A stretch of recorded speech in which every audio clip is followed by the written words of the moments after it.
Bonjour à tous, aujourd'hui on va se retrouver pour une nouvelle vidéo qui va porter sur une scène particulière de la saison 4, épisode 19, où, où Eren va avoir des souvenirs. Alors si je vous resitue le contexte, c'est au moment où Gabi a tiré sur Eren et l'a décapité. Et là on a la tête d'Eren qui atteint la main de Sig. Et à ce moment-là précis, Eren a des souvenirs. Et donc c'est ces souvenirs-là que je vais essayer d'analyser et, et je vais donner quelques pistes qui sont pour moi en faveur de la théorie des chronologies. Donc je vais commencer. Donc voilà, je vous resitue un peu le contexte. C'est au moment où la tête d'Eren touche la main de Sig que des souvenirs vont émerger. Donc je vais vous montrer justement cette scène, cette séquence. Voilà. Alors je suis tout simplement allée sur YouTube. Donc j'ai mis en vitesse, j'ai diminué la vitesse de lecture pour qu'on puisse bien voir les différents souvenirs. Donc là je vais faire une analyse, on va dire, rapide, où je vais vous dire en gros à quoi correspondent les différents souvenirs. Et après j'appuierai plus particulièrement sur les quelques détails qui sont intéressants ou en rapport selon moi avec la théorie des chronologies. Donc je vais mettre play. Donc déjà on commence, ce qui est intéressant c'est qu'on commence avec des oiseaux. Et dans la théorie des chronologies en particulier, les oiseaux c'est une symbolique qui est forte notamment parce que ça symbolise, c'est censé symboliser Eren et le point de vue d'Eren.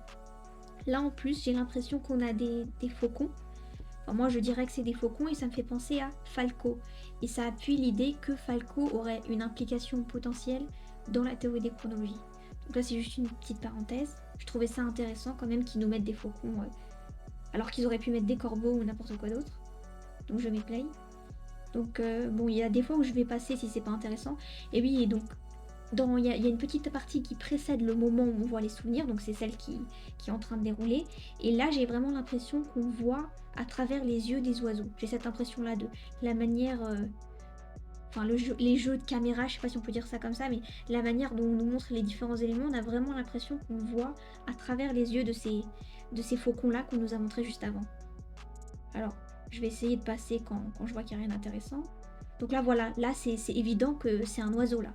On est en train de voir à travers les yeux d'un oiseau.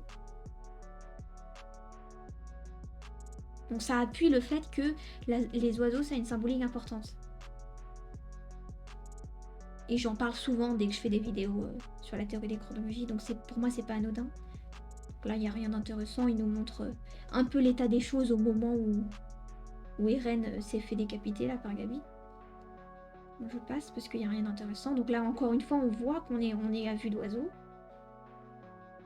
Je passe. Donc là, vous voyez, on a le corps de Eren décapité, Gabi. Voilà. Et donc ensuite, la tête de Eren atteint la main de Sig avant que toute vie ne le quitte. Et donc du coup, heureusement, il n'est pas mort. Et il a pu avoir accès à des souvenirs comme à chaque fois qu'il touche du sang royal en fait. Même quand il a touché Historia, il avait des souvenirs.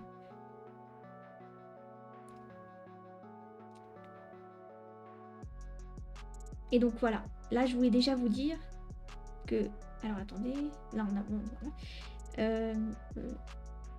Non, on dit les choses dans l'ordre. D'abord, la première chose qu'on voit, c'est Mikasa. Alors, cette image-là particulièrement est très importante. Je vais revenir dessus tout à l'heure. Donc, la première image, le premier souvenir que Eren a, c'est Mikasa qui se retourne. Donc, pour moi, déjà ça en dit long. Vous voyez? Et... alors, attendez, je vais couper le son parce que sinon... Voilà, donc déjà ça en dit long. Et pour moi, ça confirme le fait que Mikasa, elle a un rôle important. Alors, je vois pas en quoi Mikasa est très importante si on regarde SNK sans théorie. Elle est aussi importante que d'autres personnages, mais si on prend en compte la théorie des chronologies, Mikasa est très importante. Et pour moi, ça veut dire quelque chose que c'est la première personne qui apparaît dans cette séquence de souvenirs. Donc on commence par Mikasa qui se retourne, donc ça c'est important, je vais revenir dessus. Ensuite voilà, on nous montre bien l'œil de Eren pour nous dire que c'est bien les souvenirs d'Eren en fait. Là c'est le point de vue d'Eren. Si je veux vraiment être précise, c'est pas vraiment Eren, mais c'est les points de vue des titans assaillants, je précise, et des titans originels. En fait c'est les points de vue de tous les titans que Eren porte. Donc en gros c'est les différents assaillants et les différents originels. D'ailleurs vous allez bien le voir dans les différents souvenirs qui sont montrés. Donc là on nous montre bien que ça traverse ce point de vue, que en fait les souvenirs c'est une histoire de point de vue, on assiste sur l'œil. Donc là la première chose qu'on voit c'est Reiner, donc probablement là on a Eren qui est en face et qui... Ça doit être l'époque où ils s'entraînaient ensemble, vous voyez, avant que Reiner ne les trahisse entre guillemets. Là, pour moi, ça c'est un souvenir, on va dire, normal. On nous remonte l'œil, voilà, pour nous insister sur l'histoire des points de vue quand même. Ensuite, là, on a un souvenir, non pas d'Eren, mais de Grisha, hein, puisque Eren a les souvenirs de Grisha, puisque c'était un ancien titan assaillant. Voilà. Donc ça, c'est souvenir de Grisha. Ici, on a le souvenir de Frida qui se regarde dans le miroir. Du coup, elle se voit elle-même, donc Eren voit Frida. Je vais rapidement parce que j'ai déjà insisté sur la mécanique là, des souvenirs de Eren. Donc là on a Reiner, je pense à Revelio, juste avant que Eren attaque, dans la saison 4. Ensuite, on a Armin, logique. Hein. Armin c'est quelqu'un d'important pour Eren, donc ça me paraît logique qu'il a un souvenir d'Armin. On a la famille Reiss. Donc là moi je pense c'est plus des souvenirs de Grisha, puisque c'est lui qui a été en contact avec la famille Reiss dans la grotte, même si Eren a été en contact, on va dire, dans les souvenirs quand il a fait un tour dans le passé, mais bon, on va dire que c'est les souvenirs de Grisha, peu importe, hein, de toute façon. Voilà, donc là, jusque-là, rien de bizarre, hein. C'est des souvenirs, c'est normal que Eren ait ses souvenirs. Donc ensuite, on a Levi, je pense que c'est Levi, oui. Ensuite, on a Sacha et Connie, je pense, je me souviens plus de son nom, ça fait tellement longtemps que j'ai pas regardé. Là on a Falco, alors là je voulais aussi faire une petite parenthèse dessus, c'est que pour moi aussi, c'est pas anodin qui est Falco, parce que quand on regarde Eren, il a pas vécu des années et des années avec Falco, il le connaît que très peu. L'interaction qu'il a eue avec lui, elle est très courte, et pourtant Falco est dans les souvenirs d'Eren. Donc pour moi, ça veut dire que Falco est important. Par exemple, il n'y a pas Gabi dans les souvenirs d'Eren. Vous voyez, il n'y a pas Gabi, mais il y a Falco. Donc pour moi, Falco, ils ont eu une très courte interaction, mais malgré tout, il l'a dans sa tête. Donc c'est un personnage qui, au minimum, a marqué Eren, et au maximum, a une implication importante dans la théorie des chronologies. En plus, je vous rappelle qu'il a quand même un ending qui lui est consacré, quoi. Donc ça fait quand même beaucoup de choses. Ensuite, donc là, on a une scène qui est vraiment... à peine visible, j'ai vraiment eu du mal à savoir ce que c'est. Finalement j'ai regardé sur internet et j'ai pu trouver.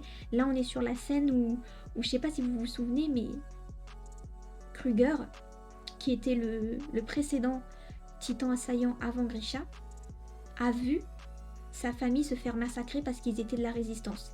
Et au moment où sa famille s'est fait attaquer, lui il était caché dans une armoire. Il nous le montre à un moment dans la saison 3 je pense. Et donc là on a son point de vue dans l'armoire, donc le point de vue de Kruger enfant caché dans l'armoire en train de voir ses parents se faire massacrer. Voilà, donc ça c'est ce que j'ai vu sur les sites, hein, parce que moi j'arrivais pas à avoir une image nette, donc j'ai pas su analyser. Donc là, logique qu'il ait ses souvenirs vu que ça vient de Kruger.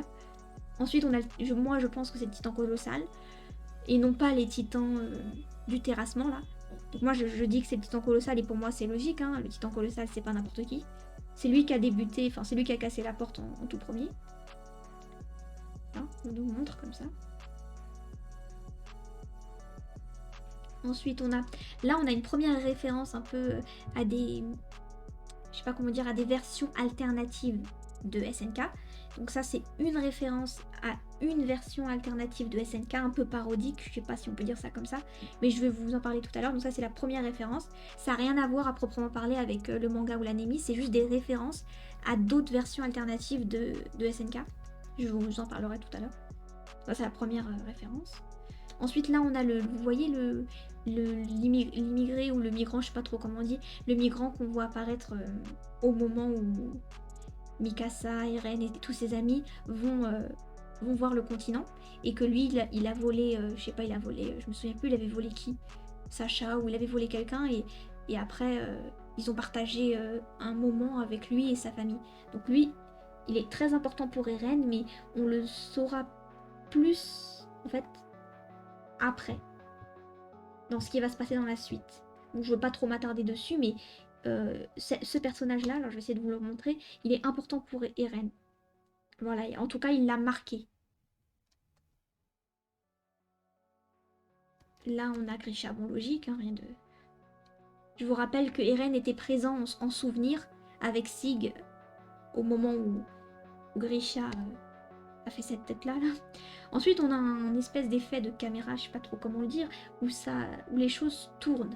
On passe de la nuit, vous voyez le noir, on passe au soleil. Pour moi, ça me fait penser à l'idée de cycle, personnellement. Parce que voilà, le cycle jour-nuit, ça fait penser à l'idée de cycle, qui pour moi, c'est en lien avec la théorie des chronologies qui est en rapport avec cette idée de cycle, c'est-à-dire on fait un cycle de chronologie, on refait un cycle de chronologie. Pour moi, je pense pas que ce soit des réalités alternatives, les chronologies, c'est des recommencements en fait, avec une tentative à chaque fois d'Eren de sortir de cette boucle. Pour moi, c'est ça en fait. Donc, pour moi, ça rappelle l'idée de cycle. Ensuite, on revoit Lazo, comme pour nous dire que tous ces souvenirs-là sont transportés via les oiseaux, quoi. C'était comme si les oiseaux, c'était le vecteur des souvenirs. Une fois que Eren meurt, ces souvenirs-là sont, on va dire, véhiculés via ces oiseaux. Vous voyez, c'est un peu ça. C'est une continuation un peu d'Eren quand il est plus vivant, quoi. Ensuite, on a la clé qui revient et on rebascule vers la nuit. Il y a encore cette idée de cycle. Et là comment dire, le sens est différent. Vous voyez, avant, on allait... je sais pas si je peux vous remettre. Avant, on allait dans un certain sens. C'est-à-dire de gauche à droite. Enfin non, en fait, c'est la même chose. Là aussi, de gauche à droite, je dis n'importe quoi. Mais en tout cas, on a l'idée de cycle qui se suit. Avec la clé au milieu. La clé, pour moi, c'est le symbole de la connaissance. Plus la connaissance évolue, en gros, plus Eren comprend et sait des choses, plus il peut avancer sur son chemin et éventuellement réussir à s'en sortir. Là, après ça, on a une deuxième référence à des versions alternatives de SNK où on voit Historia, une version alternative de Historia, une version alternative de Mikasa et une version alternative de Armin. Je vous montrerai tout à l'heure. Là encore, toujours le même basculement. Et on revoit l'oiseau. Comme si c'était vraiment le vecteur en fait. Voilà. Et là, on finit par Ymir,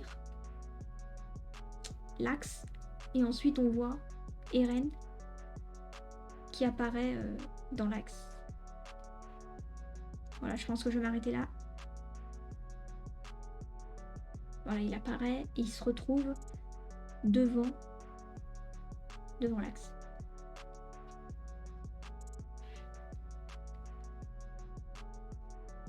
Je vais mettre pause. Donc je vais revenir sur le diapo. Donc là on en était là.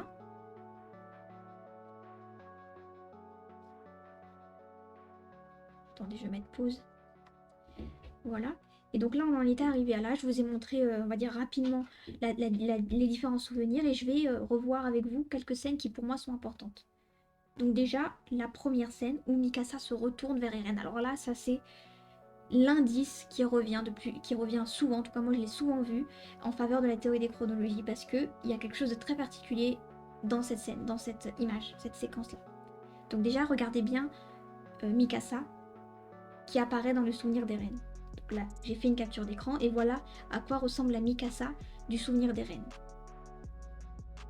Maintenant, je vais vous montrer la scène à laquelle ce souvenir fait référence. C'est une scène de la saison 1, épisode 1. Au tout début, en fait. Et je vais vous la montrer. J'espère que je vais réussir à faire play. Voilà, donc là j'ai pas mis de son, donc ça fait référence, le souvenir qu'on a vu de Mikasa, ça fait référence à cette scène. Bon, là je l'ai mis en entier, donc va falloir attendre pour retrouver la partie exacte. Donc là c'est Eren, je vous rappelle, qui se réveille de son cauchemar, entre guillemets, et Mikasa, voilà, ramasse son bois et se retourne. Est-ce que... Alors, je sais pas si je peux faire pause. Alors attendez. Ouais, je peux faire pause. Je sais même, je pense pas que je peux avancer, tant pis, on va attendre. Je ferai pause au moment où Mikasa se retourne.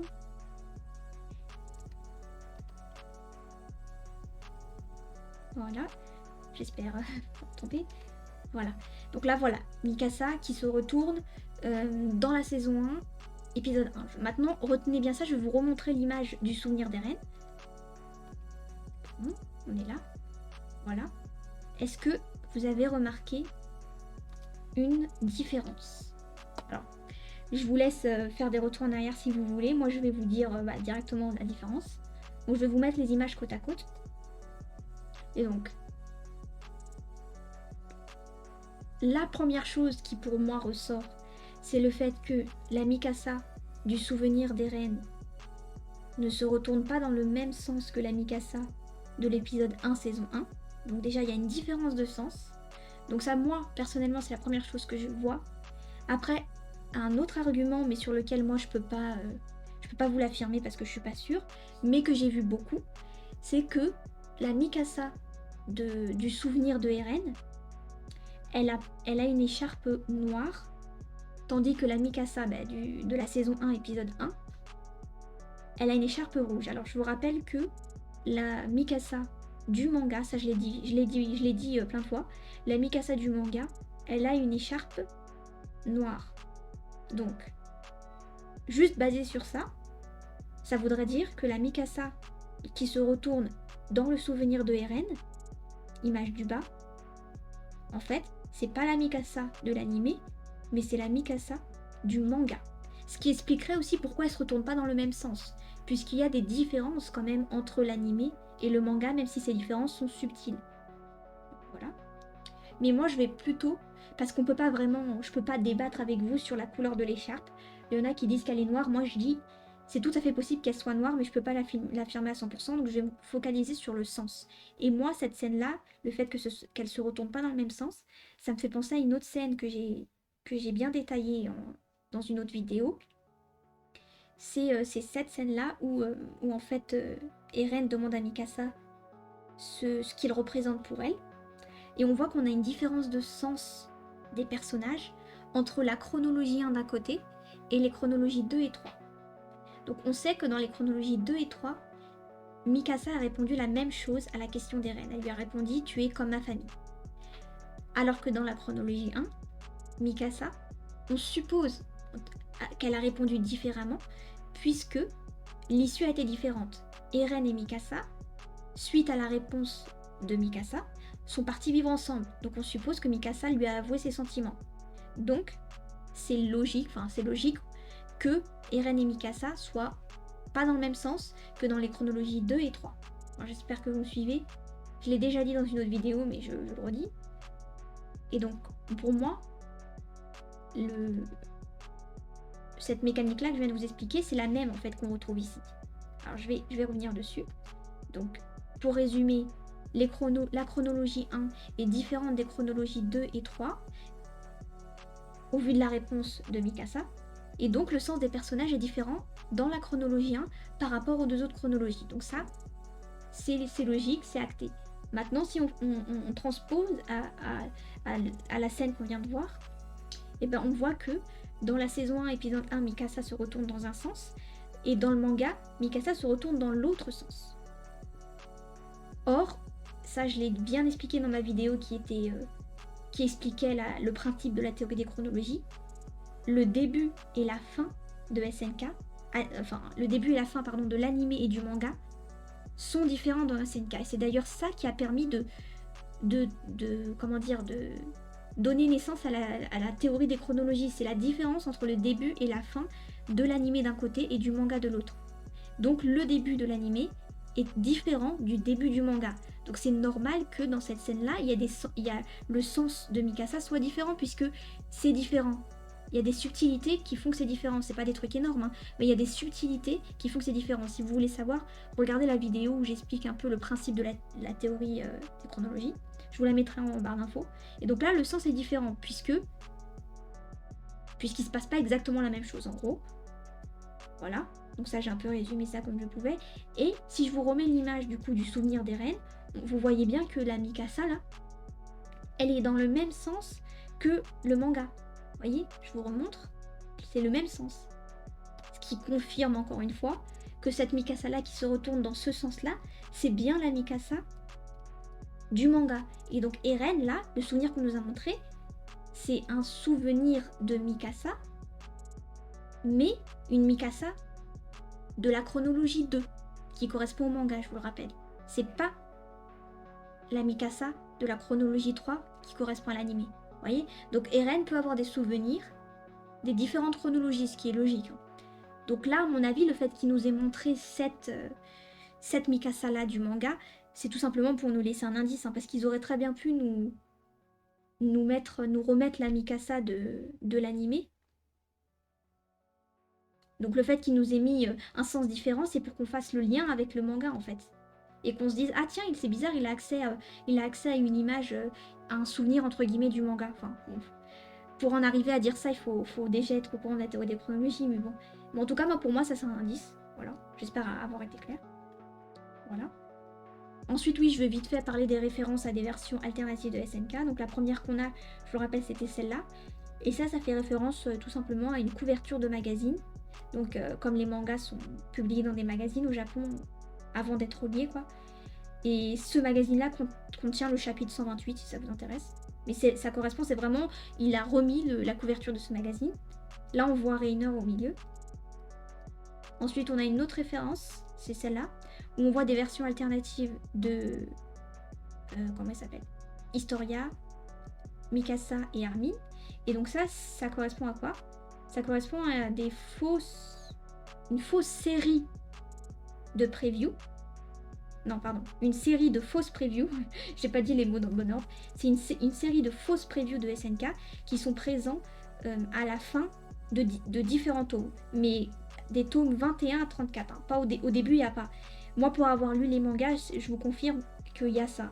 À la fin des derniers tomes, on va dire, à chaque fois, on a quelques pages où on nous raconte l'histoire de ces personnages-là, qui sont des versions alternatives du SNK qu'on connaît, quoi. Alors, pourquoi est-ce que je vous parle de ça? C'est parce que, justement, dans le dernier tome, le tome 34, je trouve que la fausse preview qu'on a là, avec ces personnages-là, ils disent des trucs qui sont bizarres. Alors, je vais vous lire quelques extraits.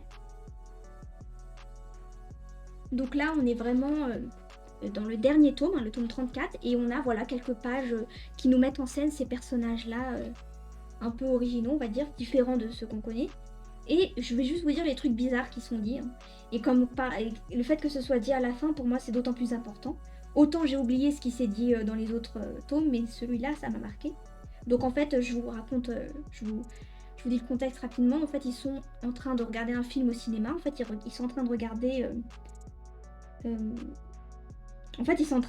c'est ça qui est marrant, c'est que ces personnages-là qui sont des versions alternatives sont en train de regarder l'histoire de Paradis, l'histoire de SNK en fait, mais dans le cinéma. Sauf que c'est les mêmes personnages, donc déjà rien que ça c'est bizarre. Et donc après, bon, ils discutent sur est-ce qu'ils ont aimé le film, pardon. Alors attendez, parce que... Voilà, Mikasa à un moment dit... Non, c'est pas Mikasa qui dit ça, c'est Armin, pardon. C'est Armin, en plus c'est comme par hasard, c'est celui qui réfléchit le plus, même dans SNK. Il dit, il reste trop de mystères inexpliqués, franchement. Alors qu'on est... ils sont censés avoir regardé tout le film. Donc, et on est à la fin du tome 34. C'est comme pour nous dire que le tome 34, ça n'a pas dévoilé tous les secrets. En fait, il reste encore des mystères que vous aurez, je suppose, dans l'animé ou peut-être après. Mais en tout cas, Armin dit, il reste trop de mystères inexpliqués, franchement. Et c'est vrai, quand on a lu tout le manga, c'est cette impression qu'on a. Il y a des choses, on n'a jamais eu d'explication. Pour moi, c'est pas digne de l'auteur de pas nous donner d'explications. Hein. Il donne toujours des explications à tout. Et après, il dit, moi, toujours Armin, moi, ça fait plus de 10 ans que je cogite nuit et jour sur tout ça. Et là, franchement, c'était trop bidon. C'est marrant. Je sais pas, je m'attendais à un truc de fou. Je pensais qu'on aurait un retournement à tomber par terre. C'est marrant qu'il fasse dire ça à ces personnages.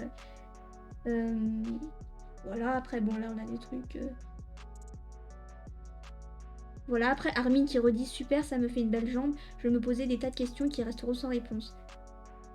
Oui. Après, Armin demande à Eren ce qu'il en a pensé. Et après, Eren dit, je suis content d'avoir vu ce film avec vous. Si jamais ils en font un autre, j'espère qu'on pourra aussi y aller ensemble. Déjà, ça c'est marrant. Si jamais ils en font un autre, quoi. Comme s'ils allaient nous faire un film, quoi, après l'animé. Après, je sais pas qui parle, je pense que c'est Eren, il dit, c'est dingue, n'empêche, j'aurais jamais imaginé que des titans vivaient il y a 100 ans. Donc c'est marrant. En fait, ils vivent dans une réalité, on va dire, une autre version, et puis ils regardent leur propre histoire, quoi, des titans. C'est bizarre. Après, il dit, on ne sait pas trop dans quelle mesure c'est basé sur des faits réels. Très bizarre. Voilà, et ça se termine comme ça. Bon. Je trouve que c'était intriguant. Voilà, qu'il termine sa série de manga par ça, quoi. Je trouve que ça match parfaitement avec la théorie des chronologies, mais ça c'est mon avis. Je voulais juste vous lire les quelques passages qui m'intéressaient. Ensuite, alors attends, je vérifie que je vous ai bien tout dit parce que... Ah mais je pensais que c'était plus long. En fait, il n'y a que 2 pages. Donc ok, ça suffit. Et donc voilà, donc là j'en ai fini avec ça. Et puis je pense que j'ai quelques remarques et puis ça sera terminé. Alors si je peux passer, voilà. Je voulais aussi, voilà, comme je vous ai dit, le début et la fin de SNK, c'est très très important. C'est d'ailleurs ça qui a... l'analyse du début et de la fin qui a permis de... comment dire d'inventer, enfin je sais pas si on peut dire ça comme ça, mais d'inventer ouais, la théorie des chronologies. Et donc pour moi c'est important. Et donc quand je compare le début et la fin de cette séquence de souvenirs, donc au début, je vous rappelle, on voit Mikasa qui se retourne. Et à la fin, on voit Ymir. Donc moi, le fait qu'il y ait Mikasa au début, Ymir à la fin, c'est aussi important. Alors, pourquoi je pense à une partie de SNK, enfin du manga que je vais vous lire. Donc je vais vous lire rapidement. En fait, on se situe au moment où Eren et Armin se retrouvent dans des souvenirs. C'est au moment où Eren a déjà déclenché le terrassement. Il se retrouve, il communique avec Armin via des souvenirs. Et là, ils sont en train de parler d'Ymir. Ils se demandent qu'est-ce qui a poussé Ymir à se sacrifier pour son roi. Après, Eren dit que Ymir, elle aimait le roi, donc c'est pour ça qu'elle est restée esclave, on va dire. Et après, ils disent, pendant tout ce temps, elle cherchait, en parlant d'Ymir, pendant tout ce temps, elle cherchait quelqu'un pour la délivrer des affres de l'amour, et cette personne a fini par se manifester, c'est Mikasa. Vous voyez? Donc pour moi, le lien entre les deux, il est clairement dit là en fait. Il y a un lien entre Mikasa et Ymir. C'est Mikasa, c'est Eren qui le dit, c'est pas moi. Mikasa, elle est censée en fait libérer Ymir d'une certaine manière. Alors je pense que je ferai une vidéo spécifique sur ça parce que c'est très intéressant. Mais là en gros le lien entre Mikasa et Ymir il nous est clairement dit par Eren quoi. Et voilà. Donc je trouve c'est ça intéressant que du coup Mikasa soit au début et Ymir à la fin, comme s'il y avait un lien, comme si Mikasa c'était la clé de la libération de Ymir. Alors est-ce que j'ai d'autres éléments à vous montrer? Ah oui, je voulais aussi vous montrer que Eren se retrouve tout à la fin de la séquence de souvenirs, Eren se retrouve dans la même position que Ymir, c'est-à-dire de dos. Et pour moi, ça veut dire qu'il y a un lien aussi entre Eren et Ymir. En fait, pour moi, il y a une triangulaire Mikasa, Ymir, Eren. Mikasa, c'est celle qui est censée, on va dire, faire le choix de libérer Ymir.